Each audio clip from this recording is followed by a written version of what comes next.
అలా డిఎంకే ఎయిర్పోర్ట్లో దిగేసేసి పటాయా వెళ్తుంటే ఆ రోడ్లో మధ్యలో మంచి మంచి బిల్డింగ్స్ మన హైదరాబాద్ గుర్తొచ్చింది. బట్ కానీ వీటి మధ్యలో అక్కడక్కడ రేకుల షెడ్లు మామూలుగా లేదు. మన హైదరాబాదే సూపరు మొత్తానికి.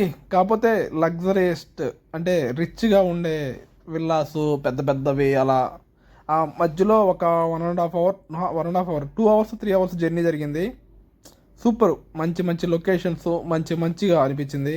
ఇక్కడ మన కాడు ఉండే ఆల్మోస్ట్ అన్ని చెట్లు ఇక్కడ ఉసిరికాయలు బొప్పాయి ఇలాంటివి చెట్లన్నీ ఆల్మోస్ట్ మనది వీళ్ళది అంటే మొక్కలు అలాంటివన్నీ ఒకేలా ఉంటాయి. వీళ్ళ స్ట్రక్చర్ బిల్డింగ్ స్ట్రక్చర్ మీద మన స్ట్రక్చరే సూపర్గా ఉంది. ఓకే మొత్తానికి మంచి హోటల్లో దిగాము. స్విమ్మింగ్ పూల్ కూడా ఉంది టాప్ ఎండ్లో. చూద్దాం ఎంజాయ్ చేద్దాము. లొకేషన్ కూడా సూపర్గా అనిపిస్తున్నాయి కొన్ని locations. Okay Vinayaka enterprises in Guntur.